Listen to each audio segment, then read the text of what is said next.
I think we are good. Let me just turn that down a tad, a little bright. In any case, welcome back to the channel, everybody. This is United vs. Everybody. I am your host, Sean, and we are here now, 24 hours removed, for my three thoughts on the match as United beat Southampton, take all 3 points on the road at St. Mary's to kick off a big run of fixtures. So obviously we were here yesterday for that watch along. Thank you, everybody who joined me for that watch along. I probably won't do a ton of the live watch along just because I'm typically not at home for the matches. This was just one of those outlier situations where it was an early kickoff and Loaded Dice wasn't open that early. So usually I'll go to Loaded Dice and link up with the Detroit Red Devils crew. But in any case, I did enjoy the watch along. It was good to sit and chat with Dylan and Danny, of course, and everyone who stopped by to get involved with that. Darkrow, big up, my guy. Good to see you again. And so just thanks to everybody who joined and had fun. Maybe we'll do some more in the future, but like I said, don't expect it. I'm trying to say that, you know, I didn't enjoy it. It's just like I said, usually logistics mean I'm not even here. So, but it was a good time. We can all take a moment today to laugh at Liverpool and Spurs. Big up, Danny. Welcome back, bud. Liverpool obviously dropped points at home to Forest yesterday after a beautiful assist from Anthony Elanga. Once a red, always a red, right? Appreciate that. And then just a good goal by his name is off the top of my head now. Somebody let me know who scored for Forest. I know his name. It's just always like on the tip of my tongue, and I just literally just forgot it right when I said it. Hudson-Odoi. And then Spurs, obviously, I mean, the North London Derby, I don't know if you guys watched the North London Derby earlier, but it started off really well, very just kind of back and forth. But Spurs just, they're not good. They're really not good.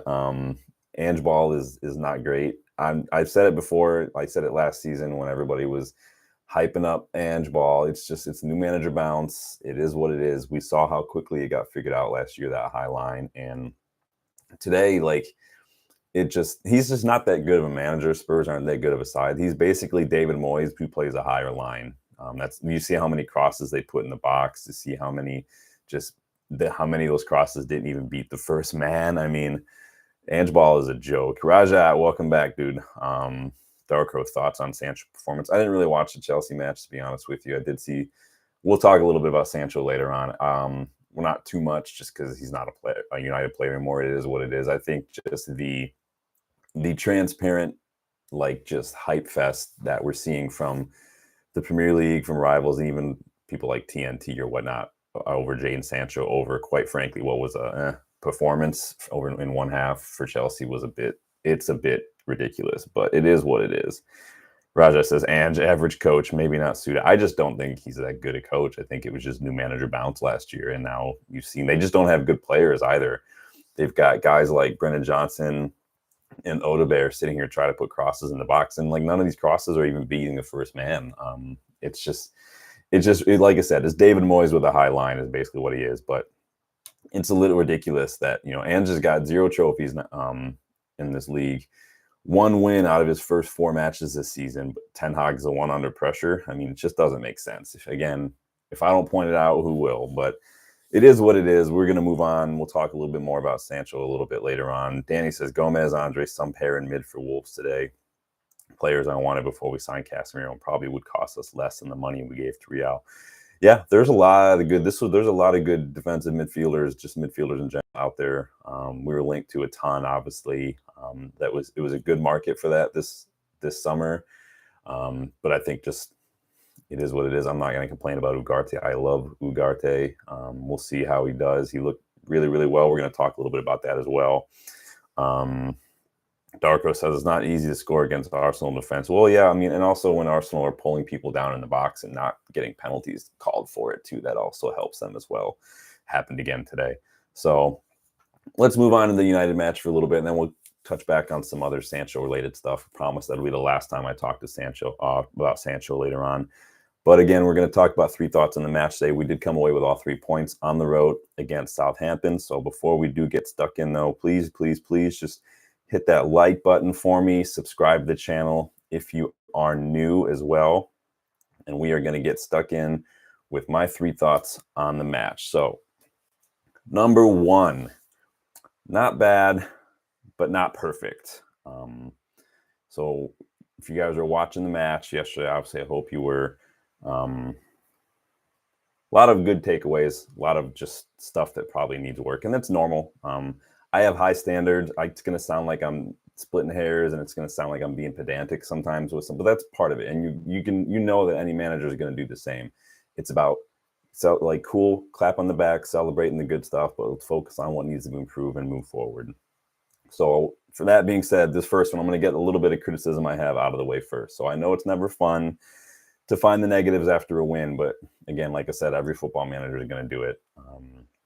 I think we saw, in any case, the first 20, 25 minutes or so were pretty rough for us yesterday. And that had a lot to do with our tactics up against that formation. I think the sheer number, because Southampton played that 3-5-2, just the numbers game in midfield and then higher up the pitch kind of caused us a little problems. It was really difficult to find our attackers and even like Bruno.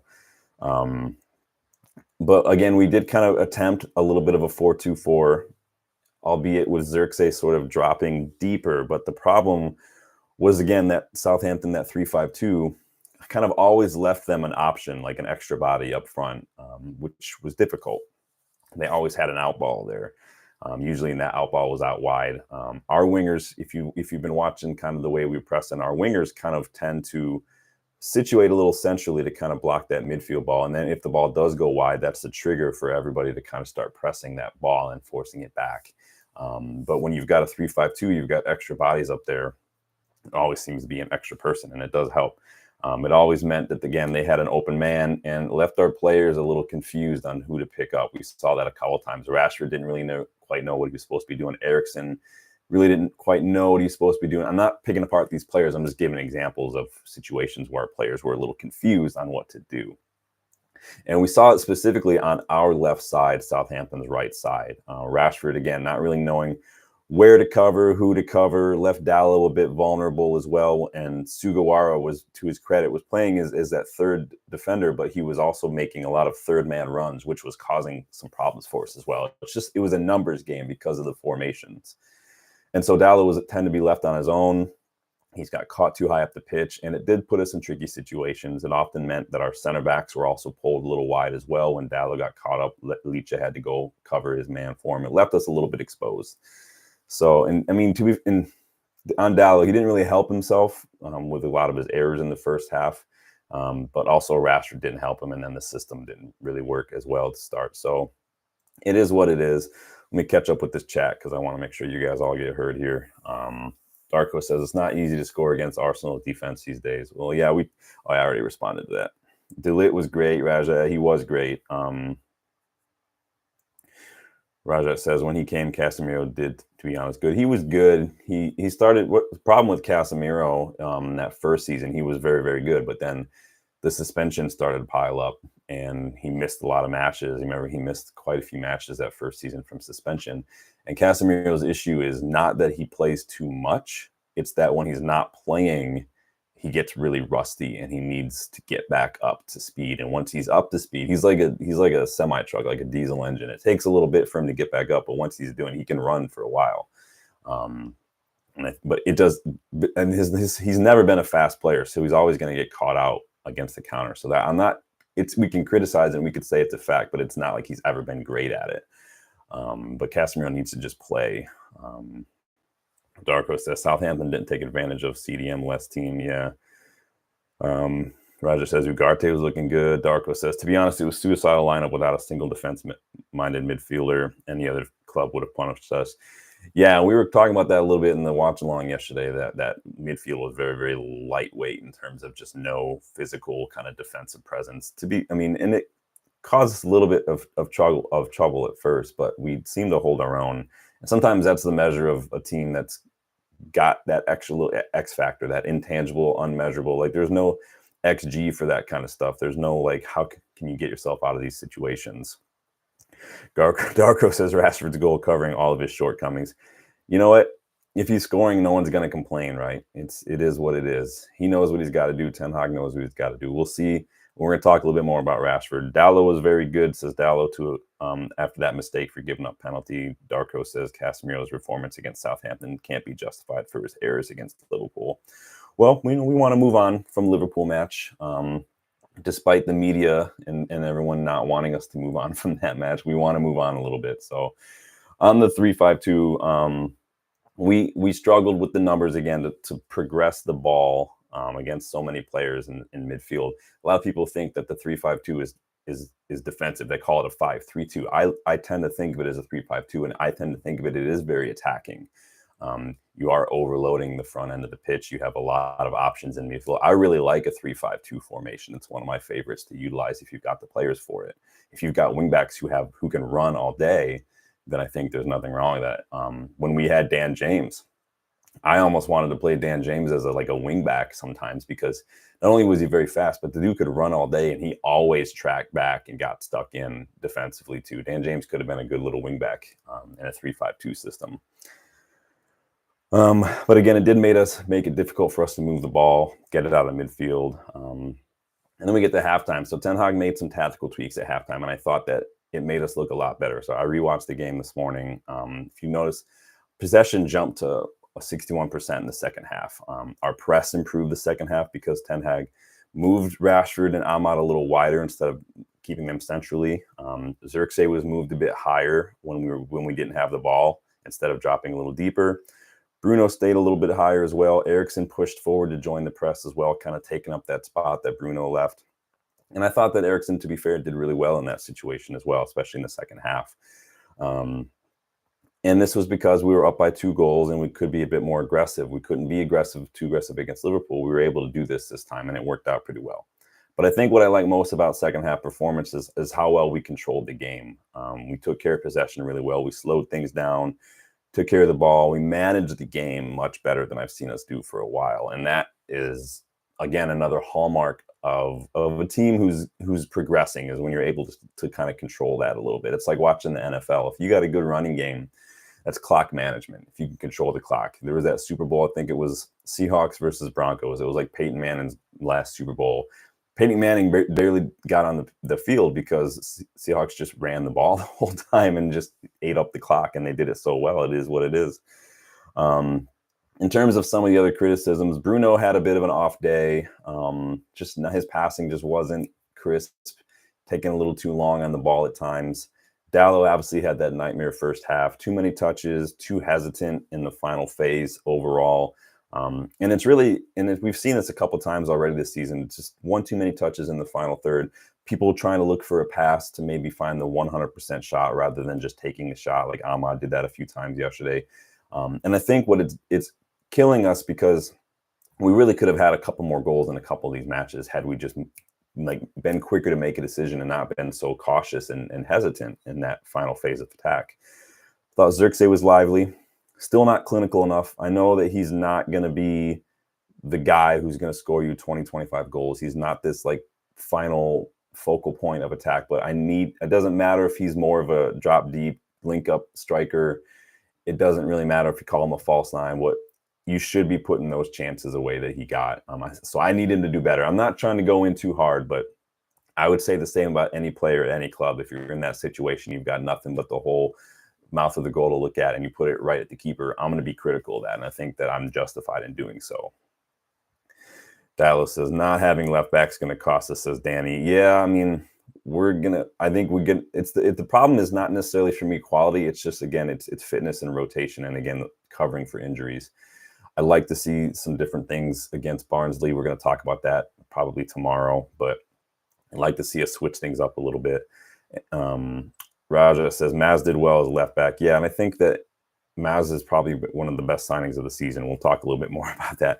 Dallo, they kind of switched a little bit. Raja says, Bruno's ball to Delit first goal was pretty good. Yeah, Bruno, he and that's the thing about Bruno. He has it in his locker. It's just, and we saw it last season too when he was gone for a couple games. When he's having an off day or when he's not playing, which is very rare, it's just we tend to kind of struggle. And it's awful because he's really the only player we have who can pick those kind of passes out.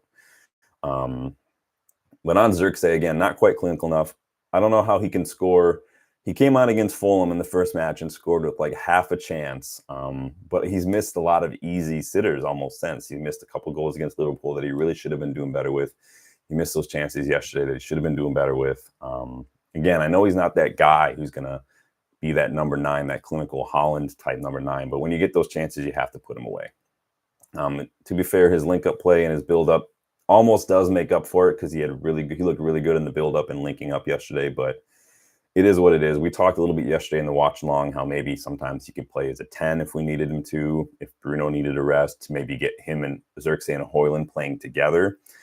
That could be interesting. We'll see what happens, but we will see. Oh no, Danny says starting to lose faith in Bruno. I'm not going to go in too hard after one kind of off match after international break, but the problem with Bruno is we know that he can do better. And it's 4th game of the season. We'll see how it goes. In terms of this, like I said in my preview of the match, though, our transitions were very quick, and we did cause Southampton some problems when we did go for that quick counterattack and that transition. It was just a bit of a shame that we couldn't capitalize more on some of those.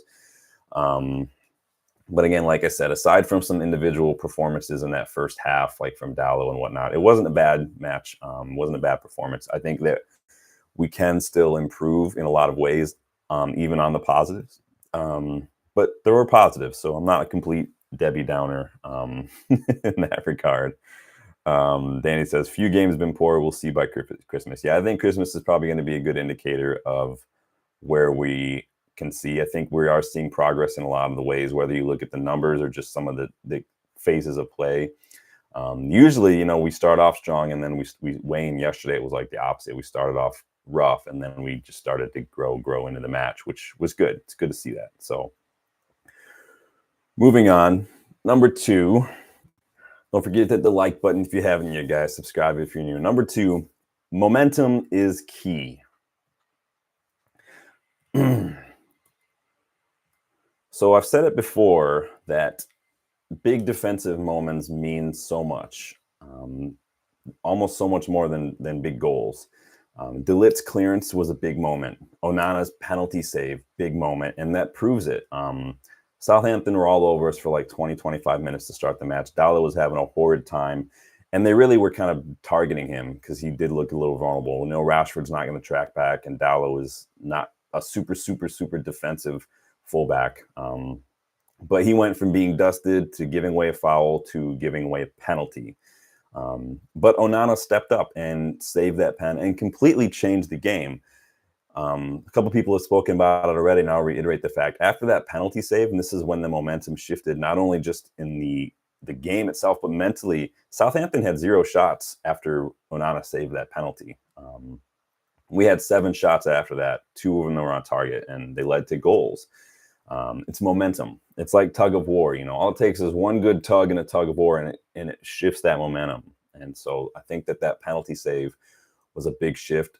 De Ligt's clearance, that goal line clearance, was a big shift. The match could have gone very differently after that penalty had it gone in, had Onana not made the save. And I like how everyone's talking about like they missed the pen. Like, no, Onana saved the pen. Let's have it right. Given how we've seen our players just completely mentally and emotionally collapse time and time again after a mistake like that, we saw it a lot last season too, like against Chelsea, against Liverpool when we drew 2-2. It's not a stretch to believe that they would have done the same again yesterday had that penalty had gone in, right? And again, moments. But it's a problem. A moment like that shouldn't dictate the mental and emotional state and the intrinsic motivation of our players in a given match. It shouldn't. And aside from that moment in the match, the moment in the match build the momentum. It shifted the momentum in our favor for the rest of the match. I felt like we saw even guys like Eriksen getting stuck in more. He started the second half very, very well.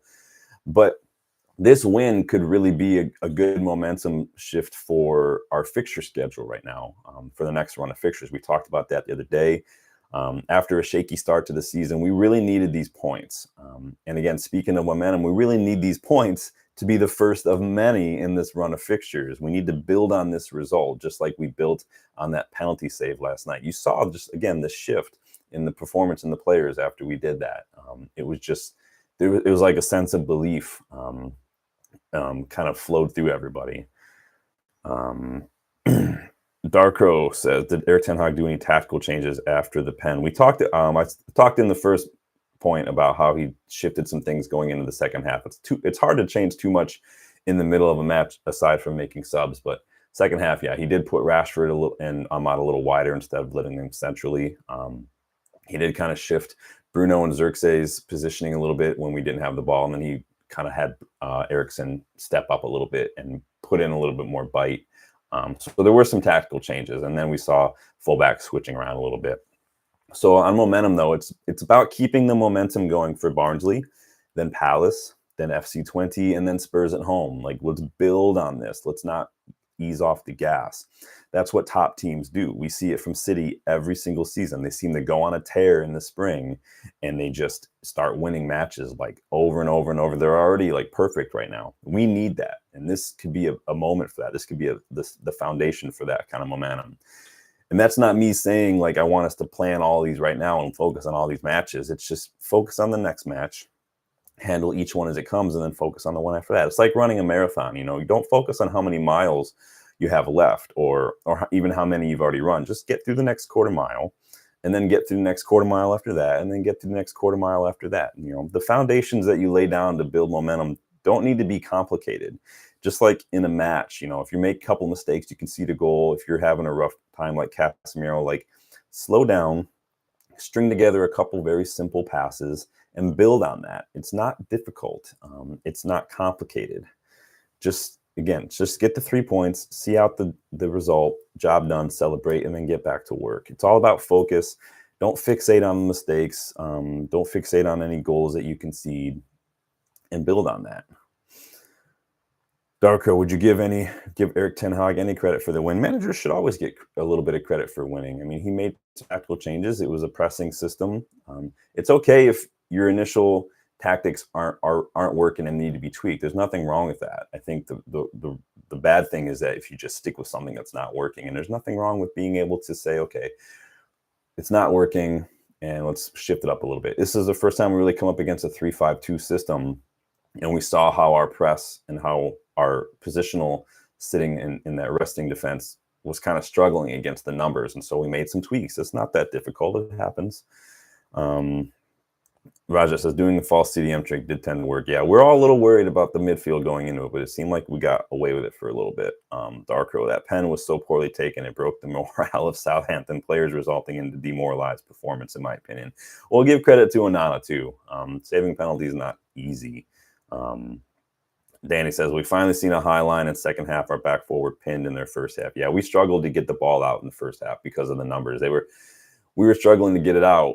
They had three attackers kind of in between our center backs and our midfield, and it was very difficult to move the ball. And sometimes that's what these moments can do too. When you get up by a couple goals, then the game kind of opens up a little bit, and then you can kind of start to tighten the screw a little bit. And there's nothing wrong with that either. Rajesh says, go try to ease pain and pass to keep control of the ball. Darko, I'm not being negative, but just scrutinizing every minor thing. There's nothing wrong. No one's saying you're being negative. I'm sometimes seen as negative. My first point was, it's not great, but not perfect. There are things that need to be improved upon. And even the things we did well, we can still do better. And I want us to do that, because if we can, you work on your strengths, you work on your weaknesses till they become your strengths, and you work on your strengths till they become second nature. And that's just how you get to be the best.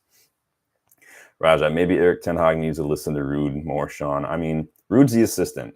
Ruud was brought in because he's a really good manager, he's a really good coach, and he's got really good ideas. And I think that a lot of people think that Ruud is, because he was a striker, that he's going to turn this attackers into clinical. But Ruud is also very well known for his PSV Eindhoven side being very hard to break down defensively. And he has a knack for, if you watch the Bakayoko video I did, for getting his wide players to get more involved in and around the area. We've seen that a lot from Ahmad already this season. Ahmad had so many touches in the box yesterday. And so I like to see Ahmad take more shots, though, when he gets in those positions. You guys let me know what you think. Danny B says, look at Ange. He doesn't know how to switch it up. Same plan. Yeah, Ange is literally just David Moyes with a high line. Like, that's literally all he is. He's got garbage. I mean, I guess that's disrespectful. They're not garbage. Brennan Johnson is just not great. Odegaard is not great.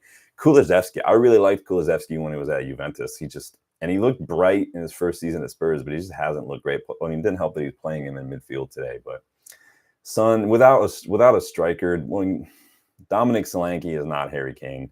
Spurs, when they knew that Harry Kane was probably going to be leaving, Spurs should have done everything they could and gone and got Victor Gyökeres from Coventry City when he was at Coventry, not when he was at Sporting. That would have been a better option for them, but they didn't. So Raja says didn't have the best game plan 34. Yeah, and we struggled, and you tweaked it a little bit, obviously. And then, like we talked about, momentum, that moment, the penalty save really changed things. So, and I'll shout out one other player as we're talking about momentum that needs to use this momentum and build upon it, and that's Rashford. You could see what that goal meant to him when he got it. And to be fair, he took it very well. It was a very well-placed goal. It was almost perfect. It was like bottom corner, far post.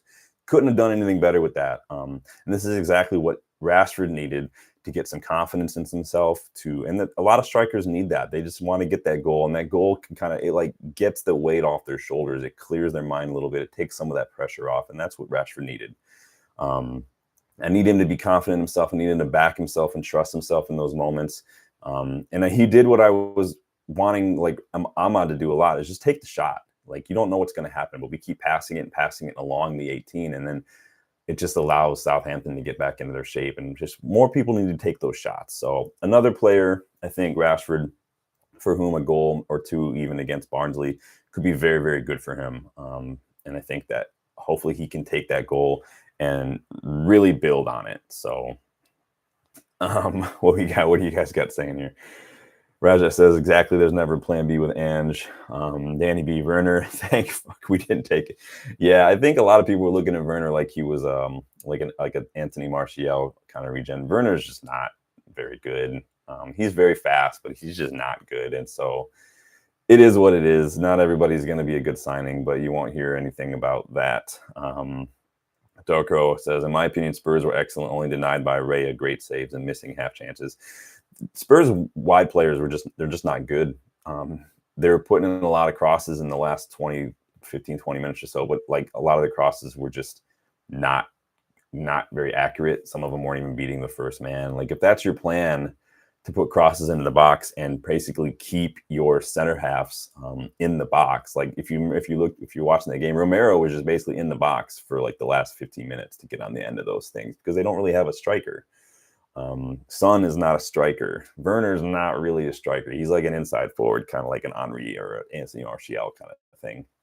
They need a striker. Solanke is a striker. He's just not a good striker. People were hyping him up because of the goals he did last year. Again, new manager bounce has a lot to do with a lot of that stuff. People need to kind of filter out the whole new manager situation when it comes to those kind of performances, because it happens every single year.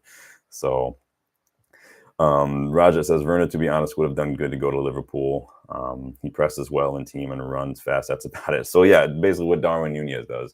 No one's going to talk about how much they spend on Darwin Nunez or how crap he is, because he runs around a lot. Apparently that's all you need now. It's like style of play trophy all over again. So on momentum, so you can't have momentum without resilience. We've spoken about resilience a few times now. Resilience is vital in every aspect of your life. Football is no exception. When things don't seem to be going right, slow down, take a breath, string together a few simple passes, like I said, or in this case, over on like a macro level, string together 3 points here, and then get a win against Barnsley, and then get 3 points against Palace, and keep building. You know, it's not complicated, but it's not always easy. It's work, it's hard work, but the more you do it, the more natural it will become over time. Just being able to kind of build on this. Hey, like I said, United, if you need another psychologist, hit me up. I'll send you my CV. I just need you guys, if that happens, just peer pressure and guilt trip my wife into letting me move there. But what do you guys got going on down here? Darko says, we said Erik Ten Hag didn't have structure in his players, but we didn't say the same for Ange. He doesn't get the credit. Has taken Spurs into top 6. I mean, so did Pochettino. I mean, that's the thing with Spurs. They're always the bridesmaid, never the bride kind of thing. Spurs have been in and around Champions League in Europe for the last few years now, so it's kind of the norm. But the problem is that Ange doesn't really seem to have a plan B. And then, like you're seeing today, when he needs to pull out something, he just literally just spams crosses like it's David Moyes at United all over again. I'm not trying to argue with you. I'm just like, what is there to give? And Ange has done the same thing that other Spurs managers have done ahead of him. And so it's not like he's doing anything better, really. People just liked it because it was attacking and because it was a high line. They thought like, oh, like Liverpool, we're going to be like Liverpool. Well, you don't have the players for it. So Ange probably should have done what Ten Hag did in his first season and maybe tried it half and half. Like, this is how we were playing. This is how I like. Let's find a way to compromise until I get all my players. But it's costing them a little bit. To be fair, he does have good players too. Van de Ven is a very good defender for his system because he's very, very fast. But outside of Van de Ven and maybe like Pedro Porro or something, and obviously Son, who in that side is really getting into any of the other top 6 sides? You guys can fill me in on that one. What else you guys saying here? Darko says, Ange lost his best striker, still managed it somehow. I mean, he didn't win anything, though. And so it is what it is. I call Harry Kane the anti-trophy. And I thought maybe when he left Spurs would get a trophy. But they don't have the depth yet. And there's nothing wrong with admitting that. They don't have the quality. There's nothing wrong with admitting that either. But they're part of the big 6 because that's just what they are now. Darko says, let's see if Arteta can win against City without Odegaard and Rice. Yeah, they were all crying. They were already crying today about referee decisions. They were crying about injuries and stuff. They don't want to cry when their players literally pull down an attacker in the box and don't get called for it, but it is what it is. Raja says, and what if Ineos got Tottenham Hotspurs? Guess no one's ever going to know. Well, Ineos have their logo all over the bench at Spurs Stadium, so they got something going on there. Danny V says, didn't manage anything, didn't achieve. Danny says, Eric Ten Hag lost Ronaldo, Ange lost Kane. Danny B, United squad was way worse off. Yeah, and that's another thing. Like, people forget what Ten Hag walked into. Not only what he walked into in terms of squad, because we still had a Sir Alex Ferguson signings in that squad. But the morale from the previous season was literally 6 feet under. And then that's just what he walked into. And then what he had to deal with between Sancho, Antony, Ronaldo, ownership stuff, all that crap that he was basically just left in the firing line for as well. And he still managed to get 3rd place, still managed to have more wins in his first 50 matches than all these other managers, still managed to have the better win percentage, and still managed to get the first trophy available to him. I mean, it's nothing short of miraculous in my opinion, but again, he might have overachieved, but at the same time, he still achieved. So we can't take that away from him. Roger says, Van de Ven, great CB. Yeah, Van de Ven's very fast. I'd like to see him offer a little bit more than that. But he is a very good center back. He's still very young, though. So I think what you worry about with Van de Ven is that so much of the way Spurs play is based on his recovery speed, that kind of like what we've seen from like maybe Gareth Bale or some players in the past. When your game is built on speed and the system is built around your speed, it's very easy to pick up a lot of hamstring, a lot of calf and stuff injuries. So we already saw him get one last season, so we'll see what happens. Raja says, Eric Ten Hag is doing a better job rebuilding Manchester United than Ange did there. I mean, we're going to see what happens. They got a lot of money for Kane. Did they get money for Kane? Kane didn't leave for free, did he? I can't remember now. I'm totally drawing a blank on that. Raja, Lenny represents kind of Sir Alex and David Gill signing with these dumb deluded glaziers. Yeah, when people forget, Lenny Euro is still chilling, waiting to come back. So let me move on to this next one, because y'all got me distracted. That's okay though. That's what we're doing. All right. So number 3, numbers game.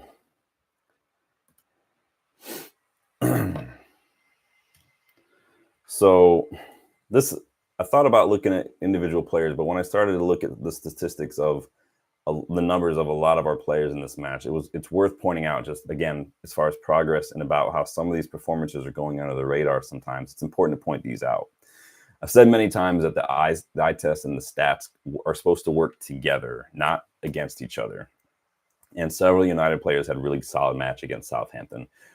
Starting with Mazraoui. Mazraoui completed 100% of his take-ons, 100% accuracy with long balls, and great pass completion. It was like high 80s for his pass completion. De Ligt had won all of his aerial duels. He had 6 clearances, 4 passes into the final third, 3 touches in the opposition box. He had an interception, created 1 chance, and he got that goal as well.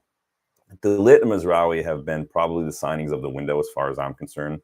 No one's complaining about Ten Hag signing former players now, are they? After we watched, everybody was complaining when it was Anthony, but now we've got these two coming in and we've seen what they can do. Everyone's like, shut up. The price we paid for both of them, I mean, together almost makes Anthony a little like people forget about Anthony, right? I mean, almost.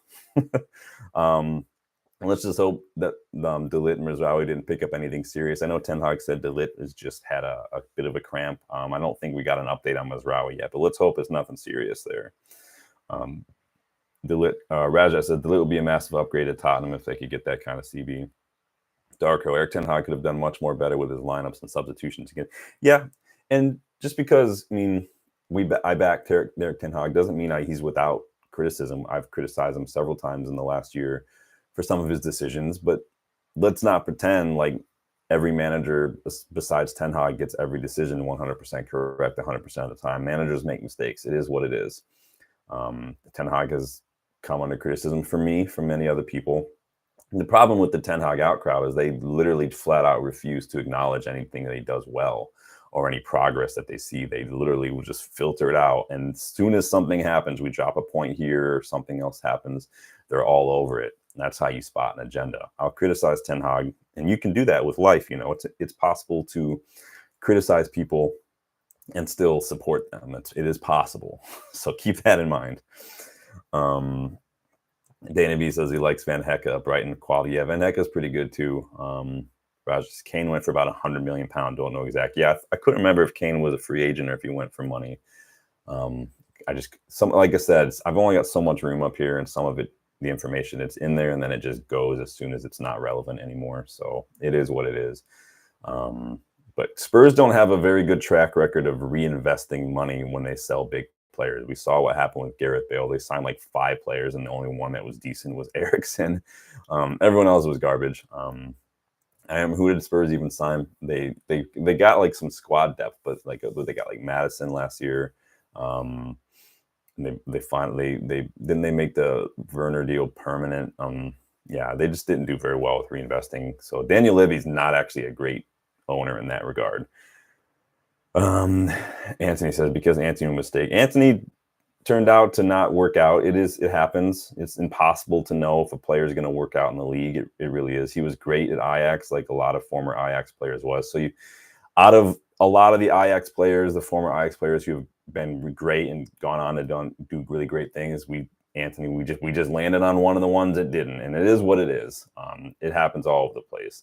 You know, Arsenal spent how much on Nicola Pepe? Can anyone tell me when Nicola Pepe is playing anymore? Exactly. It happens. You know, it's just part of the game. You know, every club does it. I mean, look at Darwin Nunez. He's garbage. Look at how many players Chelsea bought who are not. They bought 2 midfielders for over 200 million who aren't fit to lace Kobbie Mainoo's boots. I mean, it is what it is. Danny says worst Premier League signing in history. I don't know. I don't know. I think Ali Dia might have something to say about that. If you know, you know. Darko, Malacia was a mistake. Mount was a mistake. I don't think Malacia is ever going to be our starting left back, but I don't think he was ever going to be. And honestly, we didn't spend that much on Malacia. It is what it is. We're kind of stuck with him for the time being until he can recover and maybe look good, and maybe somebody else will come by him. But it is what it is. We know that Ten Hag really liked Malacia when he was at Ajax manager, and they were playing against each other. There's clips of him, you know, on the touchline, like marveling at Malacia. It just is what it is. Malacia is older than a lot of people realize. I think he's like 25 now. So I just think he's not going to ever be good enough to start in the Premier League. Mount, we'll see if Mount was a mistake. He's very injury prone. In that regard, I think Mount, it could have been a mistake to sign Mount because of his injuries. It's not saying he's bad, but like Shaw, like he's just not fit enough. And some of the nature of his injuries, it's not the number, it's the nature of them. Those hamstring and those ankle injuries tend to go hand in hand. And so a good physio team would have seen that coming a mile away. But Raja says because they chose to focus more on negatives and try to see positives, he's doing, yeah. maybe allegations affecting me. Anthony, I think Anthony's been cleared, hasn't he?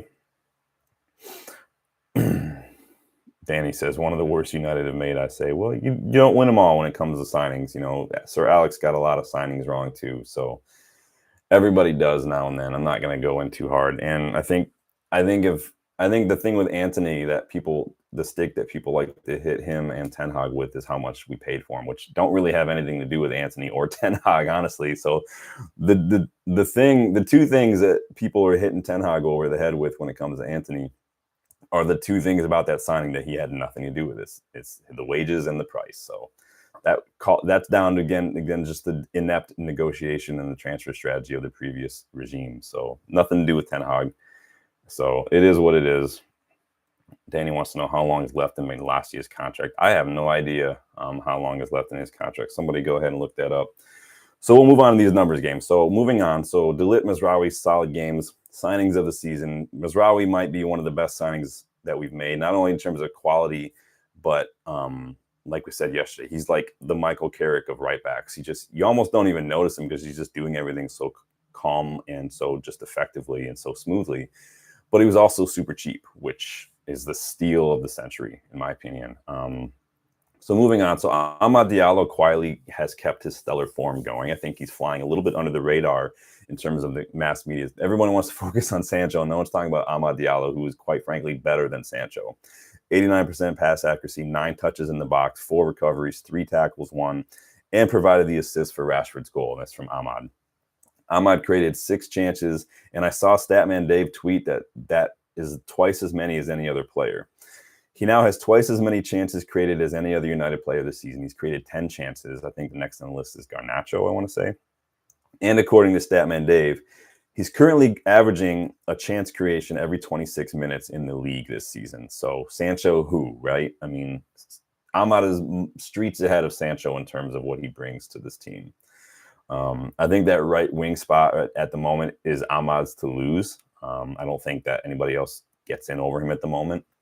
And that's me saying that I think Garnacho should be starting on the left too, by the way. But again, literally the only thing I've seen Amad do that he can improve upon is just shooting more when he gets into the box rather than always looking for another player, because it's just wasting a valuable seconds that we could have just put a shot in. So it is what it is.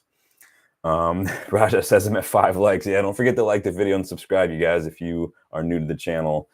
We are on the road to 2K subscribers. We're almost at 1,500 now. I did promise when we get to 2K to do another giveaway. I've already done a couple as well, just as thank yous for you guys just helping the channel grow and getting involved. I do appreciate it. So we're on the road to 2K. We're getting there. And so, yeah, Amad, that's the right wing is his to lose, in my opinion. Darko says, Amrabat was cheap, would have been loyal, and wound up not mind starting. Blunder of the decade not getting. Yeah, I know a lot of people really wanted Amrabat. And we'll see. It could, I mean, he's at Fenerbahce now. I mean, no other really big team was coming in for him. I'm not saying you're wrong. I'm just, these are contexts. This is, like I said a couple of times, like, why was David De Gea a free agent for a year and nobody signed him kind of thing? Like, what's going on there? So we'll see. But yeah, Amrabat I didn't think was bad, but was he good enough to start every single week in the league? That's debatable. I think that's going to come down to subjectivity and what you look for. But he got better last season as late on the season. When he joined, it didn't help that he had to be thrown in at left back, and then he was at AFCON, and then he got injured and stuff. He really got the short end of the stick in a lot of ways, Amrabat. But he's a much better midfielder than he looked more often than not at United. It is what it is with him. Rashford had a goal, created a chance, 2 successful take-ons, 3 shots on target, 3 touches in the box.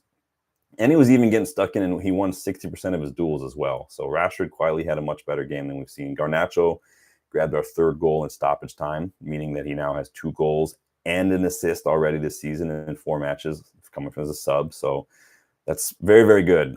That's a goal involvement for Garnacho every like 50 some odd minutes right now, which is insane. I laugh because it's 4 matches in, so the numbers overall are skewed, but still it's nice to celebrate the kid coming on and doing a job. I know and we've been critical as well of the fact that Garnacho is not starting, but it's a matter of sometimes instead of looking at it from who's starting, we got to look at it from the reverse and who's maybe is better coming on and making an impact as a sub. And would it be Rashford or would it be Garnacho? And I think that Garnacho has proven that when it comes to coming on and having an impact and playing against tired legs, that he maybe is better at that than Rashford is. So right now, I don't think he's going to complain too much if he's getting goals and everything. But sometimes it helps to look at it from the reverse a little bit, kind of reverse engineer that stuff. Darko says sometimes your starts aren't on your side, so no comes no your stats. Stars. No comes come after you. Yeah, but that's when it becomes about good scouting, good talent identification, and things. So you hope that clubs do have, clubs should be really paying a lot, especially the clubs who don't have big budgets. That's where you want to have good scouts who can uncover these gems, and someone like Amrabat maybe. But he's not too old. He'll be like 28 this year, so he can go do a season or two in Fenerbahce and probably go to the Saudi League or something. I don't know.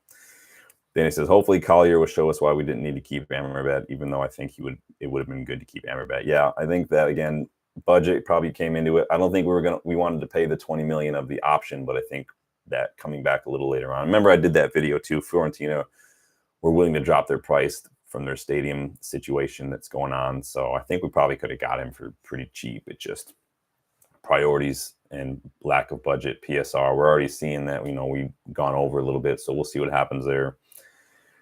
Darko says, Garnacho ain't starting as he's CR7. Do you think he's not starting because he likes Ronaldo? That's funny. Remember, Garnacho's he's still like 19. I mean, he's still young. So it's not like he is at an age where should, like, what 19-year-old is starting week in, week out in the Premier League right now? You could say maybe like Cole Palmer, but like right now, Cole Palmer is one of the best. So it is what it is. Rajesh says, we'll like to have tried Kone off Borussia Mönchengladbach. He went to Roma. Oh, yeah, Manu Kone. Rajesh says, what does Garnacho being a CR7 fan have to do with him playing? Maybe Ten Hag's still a little angry at Ronaldo. Who knows? So, yeah. Garnacho's numbers are a little skewed, but it's still nice to celebrate him. But and then Ugarte obviously came on, had a really good little cameo. He came on like the 73rd minute, solid showing, won all of his tackles, completed 100% of his passes. Really showed. He had like little Modric Trivela pass that I thought was really nice out to Dallo. So we see that from Modric like 2 or 3 times a match for Madrid. So I don't have a problem with that. Darko says Erik Ten Hag never forgets, he forgives. I think honestly Ten Hag sees, it was kind of like Højlund last season when Højlund was being used as a sub and he saw what he could do when he came on as a sub. I think, again, Ten Hag sees what Garnacho offers coming on as a sub, and you need that. And Garnacho's still young, and so, but I think hopefully Rashford knows that his spot isn't 100% safe, because Garnacho could very easily start over Rashford and do a job. They're very similar profiles, the player. They're very direct. Ahmad's more of a playmaker. Garnacho is more of that direct Rashford style. So good balance, but Rashford needs to be looking over his shoulder right now. And you know who else had a solid game as far as the numbers game is concerned, both in the eye test and on the numbers, is Eriksen. We spoke a little bit about this earlier. Eriksen had 41 out of 44 pass completions, created 2 chances, made 5 passes into the final 30, get 100% long ball accuracy with 2 long balls. And he won 2 out of 3 of his ground duels as well, which we saw him getting stuck in a lot in the second half as well. Very good showing. I'm not saying that we don't need a midfielder now. I'm not saying like that he's the truth, he's the future, but you have to give him credit for the performance. I think we should be backing our players. Meanwhile, in terms of stealing credit, TNT is out here twerking for Jadon Sancho and hyping up his numbers, which honestly were worse than Eriksen's, worse than Ahmad's and all that. Clip me up if you want, but the Premier League is, honest to God, trolling United with that Man of the Match award for Jadon Sancho, which for what was quite frankly a meh performance. It wasn't like it was stellar. And even Dortmund were doing the same thing last season. Sancho was only happy as long as everybody is kissing his ass. It's just plain and simple. Just wait until he has a bad performance, or wait until he shows up late for training and gets dropped, and there's a little public criticism from Maresca or something, or one of his teammates, and then he'll throw a fit like he always does. And quite frankly, Ahmad's better than Sancho anyway. So Chelsea fans out here acting like we're all butthurt because they bought Sancho. I'd rather start Ahmad over Sancho like 9 times out of 10. Like, I'm not I'm not bumming that we lost Sancho. I don't really care. Danny says, get on a good unbeaten run over the next few weeks would be huge. Yeah, that's what I was saying that first one, man. That second point, momentum, I'd like us to build on this. Danny says, Ericsson played well. Yeah, he did play well. His numbers are really good. Danny B says, Smith on Sky was a joke, overhyping him. Yeah, I think that if he wasn't English, they wouldn't hype him as much. But it's honestly, they don't like United, man. Like, it just is what it is. Giving him man of the match over one half of football when his numbers weren't even like great is just a piss take. But it is what it is. That's the last time I talk about Sancho. I'm actually really disappointed too in Fabrizio Romano after our result. He like made a little dig at Rashford, talking about like he scored his Premier League goal for the first in 189 days or something, and I'm like, dude, really? Like, I guess when the transfer window is over and that's really all you're known for and good for as a journalist, you just have to stay relevant somehow. So you're going to take digs and pick that subjective low-hanging fruit that everyone seemed to try to pick, even though we just keep rolling on. It is what it is. I just need to make sure everybody sees the bias for what it is, because I have no shame when it comes to pointing it out and calling it out. I've told you many times. I'll call in to Sirius XM. I'll tweet. I'll do whatever I need to do to make sure these idiots know that they're full of crap. Someone's got to do it. Oh, what are you guys saying in the chat here?